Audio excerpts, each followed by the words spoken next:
Hello friends, welcome back. Before I dive into the video, I would like to explain something. So for that I'll go to my channel, and if you see here, in one of the video we discussed how to create a Spring Boot demo application using Eclipse. So this is my IDE Eclipse, and this is how you can, if you want, you can see here how to use Eclipse IDE to create a Spring Boot application. And later there was another video to install Spring Boot CLI.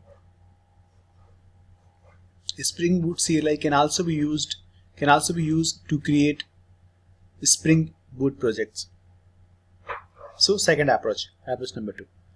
Now in this video we are going to talk about something called Spring Initializer. Here, this address, it's a web portal to create Spring Boot applications. When I say Spring Boot application, it will be like your entire project Spring Boot project structure will be created, and then later you have to export the project structure in your IDE, whatever IDE you're using it.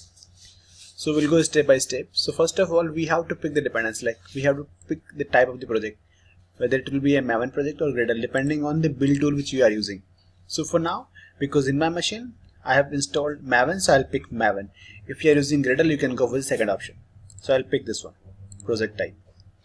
Then I'm going to use Java as a language to develop the Spring Boot application. And then if you see here, Spring Boot version, so current version is 2.2.3 and 2.2.2 is the stable release. So we'll go with the second one, 2.2.2.2. It's a stable version of Spring Boot. Okay. Now project metadata. Here we need to define the group. So for example, group you can put whatever you want, or mostly you just put, just mention your, what do you call that, your package. So let me do something else here. I'll put for now com.web sample. Okay, I'll copy this one. Artifact ID, I'll leave this as it is, demo, or I can create here, so I call it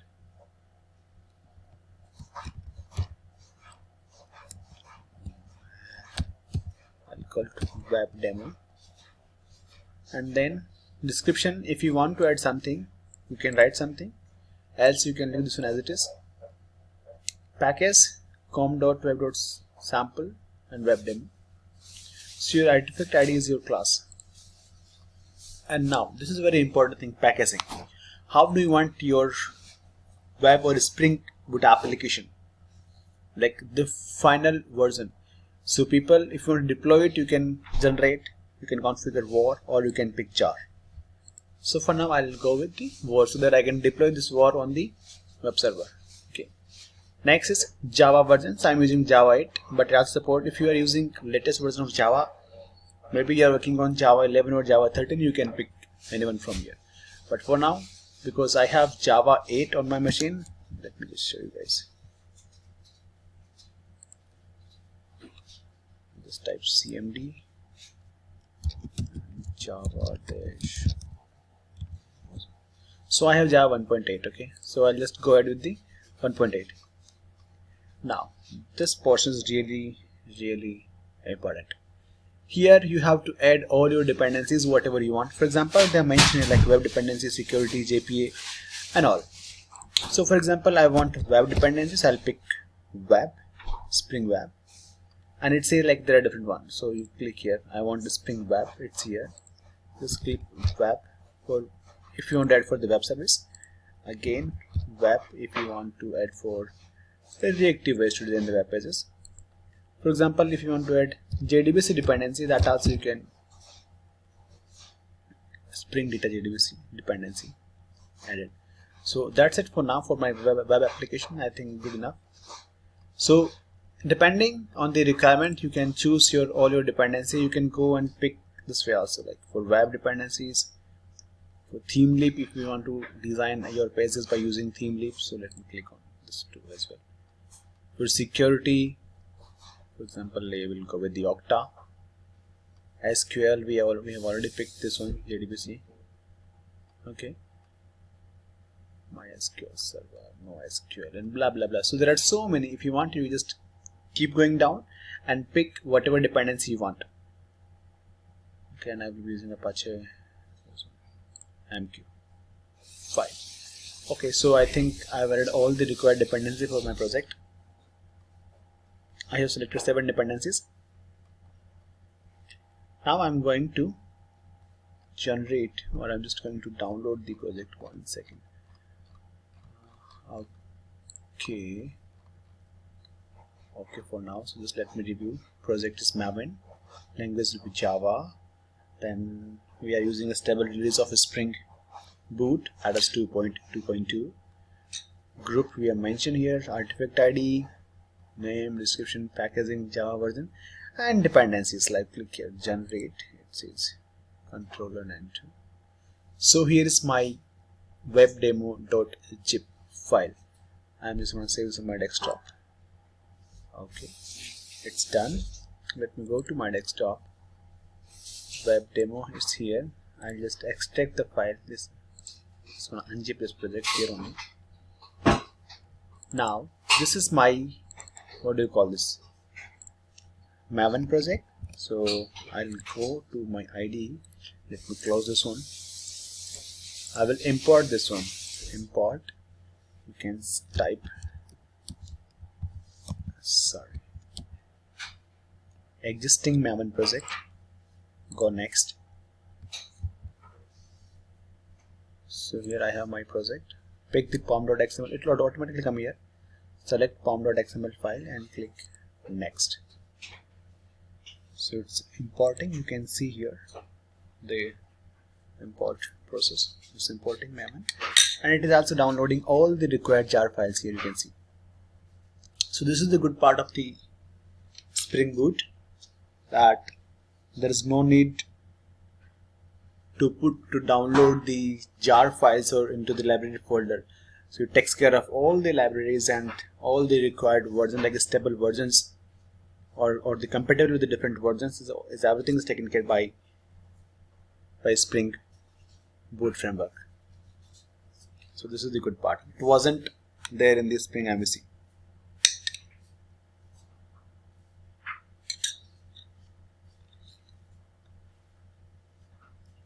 Because I added so many dependencies, taking a bit of time, so it's okay. So if you guys want me to recap what I did is, we just went to start.spring.io web portal, and we just need to select the required things and click on download. So it will give this view web portal, will give us a zip file that we need to extract and then import into your IDE. I'm using Eclipse, so I'm importing here. If you are using any other IDE like IBM Red or CodeReady Studio or NetBeans, so you can use your own IDE. So the import process is over. Let me just extract this one. If I go and see here inside SRC, so here's my package, and here servlet initialization, because I choose the dependency. So here is my web demo application, and this class is responsible for everything, to configure, and this class takes care of everything, makes the application ready. And then we have pom.xml. Just let me make it big here so that I can explain. So here is my Java version 1.8, which is selected there on the portal. If I go here, here is my Java version, and then I choose ActiveMQ, JDBC dependency, theme leap to design the web UI, the starter web service, web flags, and okay, Spring Boot starter dependency, Tomcat, it comes by default, the starter, exclusion of JUnit. Okay, so this is how it is. So whatever dependencies you have mentioned there, you selected there, are here, I can see here. So this is the good part of Spring MVC. You just mention your dependency here, and then rest of the things will be taken care by the framework itself. So this is how you can create your own, like you can create a Spring Boot application by using the web portal, and then you can export the project here in your local ID. I'm just going to run this one as a Spring Boot application. Let me see how it works. It says application failed to start. Why? Because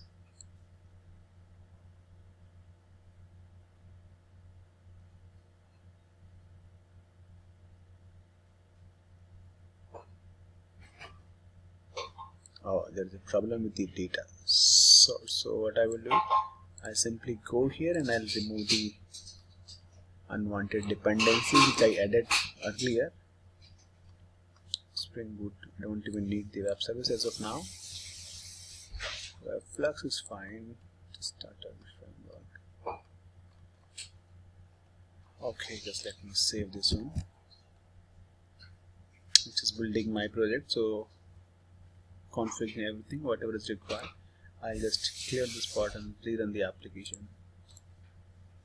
Run as a Spring Boot app. So okay, it says sorry,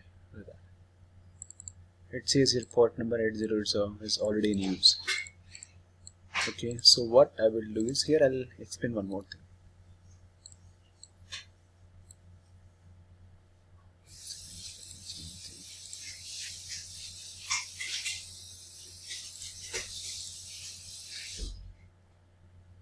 Okay, I'll explain something here. If you go here under resources, there is something called application.properties file.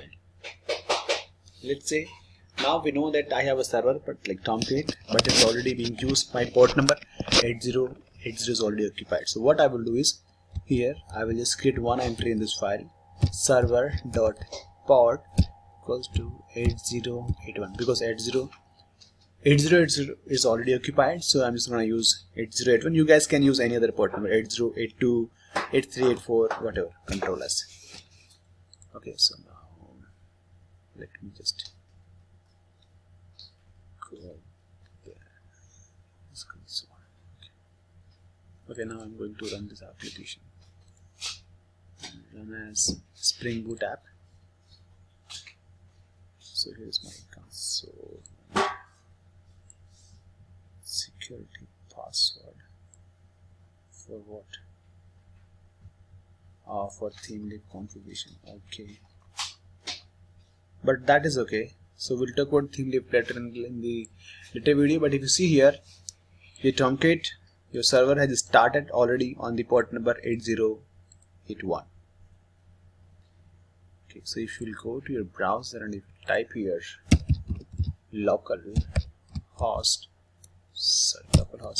8081. So currently my Tomcat is running here on this 8081. I don't know what is my password username. Maybe Tomcat. I don't know what is the default one, but it should be Tomcat only. Okay. I don't know what is the default password, but that's okay. So the point is, this is how you can create your Spring Boot based web application by using Spring.io, a web portal here. Okay, and then you can export that project on your, like in your ID, whatever ID you're using it. Okay, so that's it for this video, and thank you for watching. And if you want to know what are the different default password for Tomcat, you can Google it. Thank you.